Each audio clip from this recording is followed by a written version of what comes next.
এটা কোনো গল্প নয়, এটা একটা বাস্তব ঘটনা। আজ থেকে প্রায় 5 বছর আগের ঘটনা। আমি আমার এক ফুফির ইন্তেকালের কথা শুনে গ্রামের বাড়িতে চলে আসি আমি। এসে দেখি বাসার এসে দেখি আমাদের সবার মায়া কাটিয়ে উনি চলে গেছেন কবর দেশে। যাই হোক, আর মৃত্যুর সংবাদ মাইকে প্রচার করার পর কবর খুঁড়তে কিছু লোক ব্যস্ত হয়ে পড়ে। কবরে বাঁশের বন্দোবস্ত করা হলো আমাদের বাঁশবাগান থেকে। আমাদের এক সম্পর্কিত দাদার হাতে ন্যস্ত হলো কবরের বাঁশের চাঙ্গি, বেড়া ইত্যাদি। তিনি বাঁশগুলো কাটার পর দেখলেন একটা বাঁশের অর্ধেকটা কোনো কাজে লাগতেছে না, তাই তিনি ওই অর্ধেক বাঁশের বাতি দিয়ে বসার জন্য উঁচু মানে রংপুর এলাকার বাঁশ নির্মিত উঁচু বসার স্থানগুলো আর কি, ওইগুলাকে বলা হয়, তো ওইগুলো একটা বানিয়ে নিছেন। মূল কথায় আসি, লাশকে গোসল থেকে শুরু করে কাফন এবং জানাজা পড়ানো হইলো। তারপর জানাজা শেষে লাশটিকে খাটিয়াতে করে কবর পর্যন্ত আনা হলো।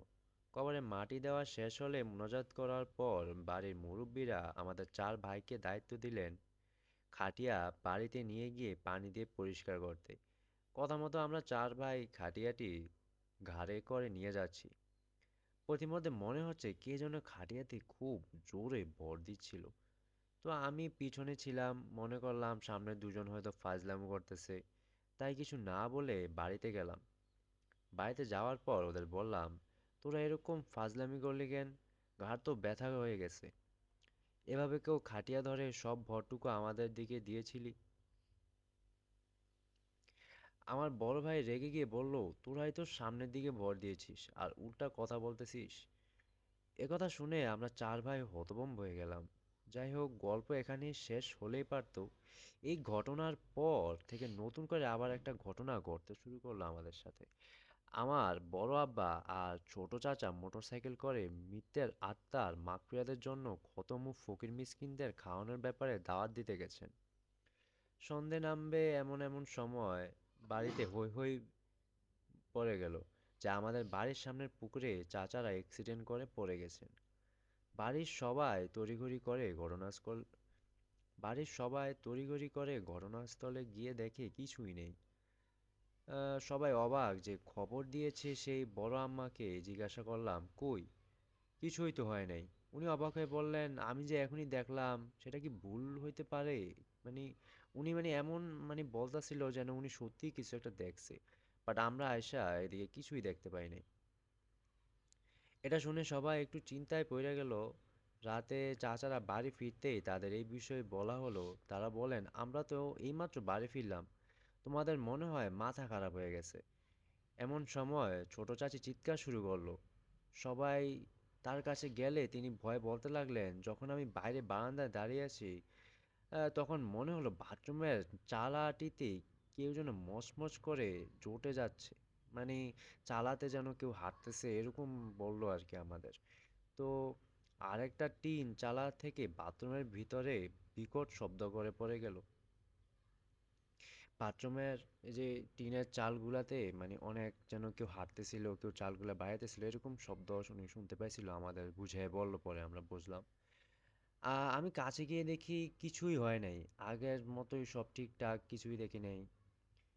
তো ওই দিন এত কাহিনী হওয়ার পর সবাই ঘুমাইতে গেলাম।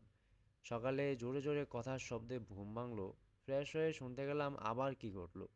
যা শুনলাম তাতে শিউরে উঠলাম একদম। শুনলাম যে দাদা কবরের অর্ধেক বাঁশ দিয়ে টং বানিয়েছিলেন, তিনি রাতে ভয়ে ঘুমাতে পারেননি। রাতে যখন তিনি ঘুমাতে গেছেন, পাশে তার স্ত্রী শুয়েছিল। মাঝরাতে হঠাৎ তার স্ত্রী চিৎকার করে ওঠে। দাদা বললেন, কি হয়েছে? উনি বললেন, কে যেন আমার হাত টেনে ধরেছিল। বাইরে আর থাকবো না, চলো ঘরে যাই। দাদা তার কথায় সম্মতি দিয়ে ঘরে গেলেন। ঘরের দরজা দিতেই তিনি দেখলেন তার ছেলের রিকশাটি গাছের ফাঁকি দিয়ে একবার সামনে যাচ্ছে আর একবার পিছনে যাচ্ছে। কিন্তু মজার বিষয় হলো রিকশায় কোনো চালকই ছিল না। আর রিকশাটি ছিল তালাবদ্ধ এবং গাছগুলো ছিল এলোমেলো।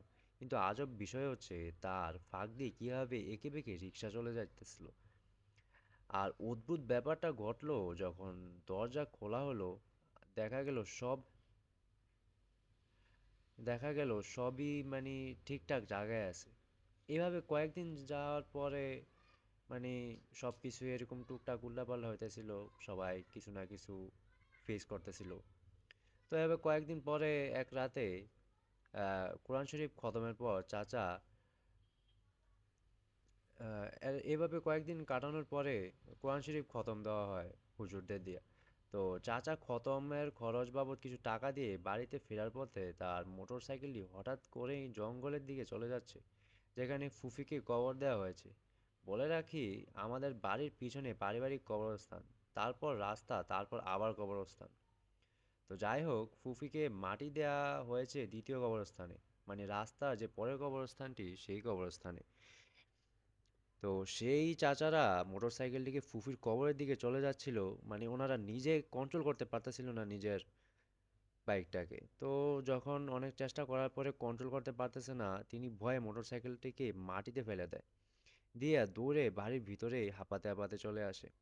সবাইকে যখন ঘটনাটি খুলে বলেন, সবাই লাঠি নিয়ে কবরের কাছে গিয়ে অবাক হয়ে গেল যে সবাই দেখলো মোটরসাইকেলটি ডাবল স্ট্যান্ডে কবরের দিকে মুখ করে দাঁড়ানো, লাইট জ্বলতেছে এবং মোটরসাইকেলটি স্টার্ট দেওয়া আছে। চাচা তো এটা দেখে ঘাবড়ে গিয়ে বলল, আমি তো মোটরসাইকেলটি মাটিতে ফেলাই দিয়েছিলাম তাতে, এবং এটা এখনো স্টার্ট হয়ে আছে, বন্ধ হইল এবং তাতে স্টার্ট বন্ধ হয়ে গিয়েছিল, মানে মোটরসাইকেলটা ফালায় দেওয়াতে ইঞ্জিন বন্ধ হয়ে গেছিল।